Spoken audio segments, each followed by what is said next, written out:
m'appelle Maude, je viens de Québec et j'ai 34 ans. J'ai toujours, depuis que je suis toute petite, adoré la musique. J'ai commencé à jouer de la guitare et à chanter un peu à l'adolescence.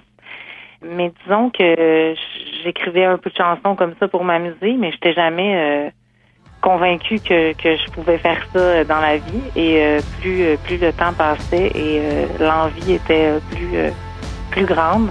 Et vers la fin de la vingtaine, à un moment donné, j'ai décidé de me lancer carrément là-dedans et de mettre plus de temps à mon agenda pour pratiquer en fait ce métier-là que j'avais envie de faire. Toi et moi dans le désert. La première fois que je suis montée sur scène, c'était dans le cadre du Festival de Granby.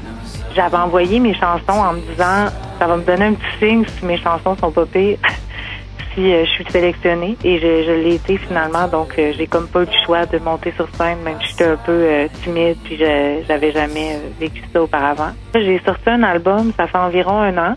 Puis depuis, disons 1 an avant la sortie de mon album, j'ai comme essayé de me promener un peu.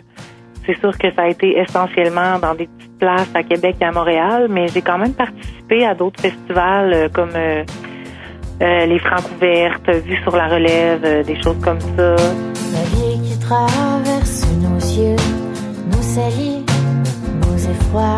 Si le monde est monstrueux, j'y habite, pas le choix. Je dirais que mon son est un peu, c'est de la chanson, mais c'est un peu alternatif. Un peu folk, un peu grunge, un peu lo-fi, tout un mélange de ça en fait. Pour ce qui est des paroles, je pense que mes paroles sont quand même assez poétiques. C'est quelque chose que je me fais souvent dire. Je résume les choses, j'essaie de résumer les choses à ma façon en fait, sans que ça soit trop concret. Je suis autant inspirée par Jacques Brel, par Barbara, par des artistes québécois. Vraiment très chansons plutôt classiques, chansons françaises, et autant par d'autres plus décalées, justement avec des sons un peu plus alternatifs, plus grunge. Je m'ennuie de ce météore qui vivait en moi. Je suis heureuse d'avoir été sélectionnée à Petite-Vallée parce que ça a l'air très, très chouette comme expérience. J'ai déjà aussi participé à un atelier il y a 2 ans ou 3 ans, je pense. Et je suis tombée en amour avec la place. J'ai trouvé ça charmant. Puis c'est sûr que c'est une belle occasion de rencontrer d'autres personnes qui ont les mêmes affinités que moi, puis d'autres gens qui font de la musique. Et encore une occasion de monter sur scène puis de présenter mes chansons aux gens de la place. Radio Gaspésie, pour vous.